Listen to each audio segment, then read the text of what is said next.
ठाकरे बंधूंच्या युती संदर्भात आताची मोठी बातमी। जागा वाटप जाहीर न करता टप्प्याटप्प्याने एबी फॉर्म वाटला जाणार आहे। बंडखोरी टाळण्यासाठी सावध पाऊलही उचलली जात आहेत असं सूत्रांकडून कळतंय। युतीची घोषणा उद्या आणि जागा वाटप जाहीर होणार नाही। बंडखोरी टाळण्यासाठी जागा वाटप थेट जाहीर न करता टप्प्याटप्प्याने एबी फॉर्मचं वाटप हे केलं जाणार आहे अशी सध्या माहिती सूत्रांकडून मिळते। तर ठाकरे बंधूंच्या युतीची घोषणा ही उद्या होणार आहे, पण जागा वाटप जाहीर केलं जाणार नाही असं त्यांनी सांगितलेलं आहे। कृष्णात पाटील आपले प्रतिनिधी आपल्यासोबत जोडले गेलेले आहेत। कृष्णात, काय नेमकं घडतंय?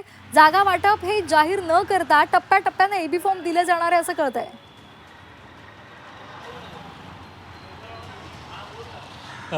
कुठल्याही परिस्थितीमध्ये धोका पत्करायचा नाही आहे ठाकरे बंधूंना आणि बंडखोरी टाळण्यासाठी हे रणनीती आखण्यात आलेलं आहे ठाकरे बंधूंकडून। आणि यामध्ये राष्ट्रवादी काँग्रेस शरद पवार गट देखील असणार आहे। आणि प्रामुख्यानं बघायला गेलं तर संपूर्ण जागा वाटप आता ठरलेलं आहे।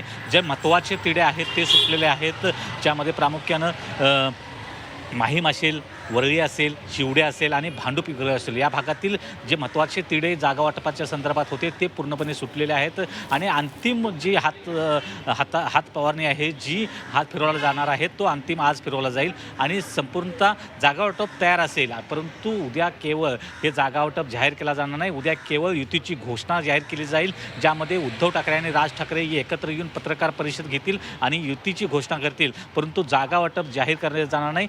जर बंडखोरी टाळायची असेल तर अशा प्रकारची एक रणनीती ठाकरे गटाकडून, दोन्ही ठाकरे बंधूंकडून आखली गेलेली आहे। आणि जागा वाटप जाहीर न करता टप्प्याटप्प्यानं एबी फॉर्म हे थेटपणे उमेदवारांना दिले जातील आणि ते उमेदवार थेट आपले एबी फॉर्म दाखल करतील। त्यामुळं अधिकाधिक बंडखोरी कुठेही होऊ नये याची दक्षता ही ठाकरे बंधूंकडून घेतली जात आहे। कारण अनेक मराठे बहुल वार्डमध्ये अनेक इच्छुक आहेत, ज्यामध्ये दोन्ही पक्षांचे इच्छुक उमेदवार अधिक संख्येनं असल्यामुळे ही काळजी घेतली जाते आहे। आणि त्याचबरोबर कुठल्याही परिस्थितीमध्ये धोका पत्करायचा नाही अशा प्रकारचं एक रणनीती ठाकरे बंधूंकडून ठरलेली आहे। त्यामुळंच उद्या केवळ युतीची घोषणा होईल, दोन्ही ठाकरे बंधू एकत्र येत असल्याची घोषणा केली जाईल, परंतु जागा वाटपाचा फॉर्म्युला जो आहे तो सांगितला जाणार नाही। या संदर्भात कोण किती जागा लढणार आहे या संदर्भात देखील सांगितलं जाणार नाही। परंतु साधारणतः एक ढोबळमानाने आकडा जो आहे तो एक समोर येताना पाहायलामध्ये एक 150च्या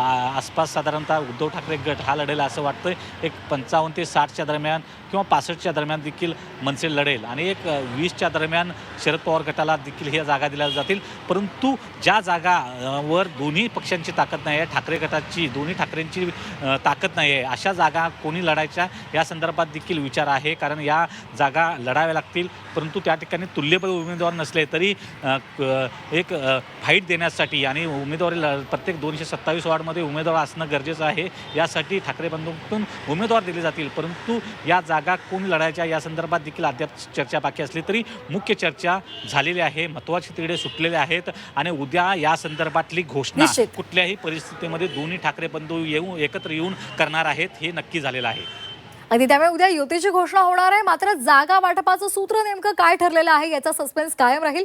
धन्यवाद कृष्णा दिलेल्या या सविस्तर माहितीसाठी।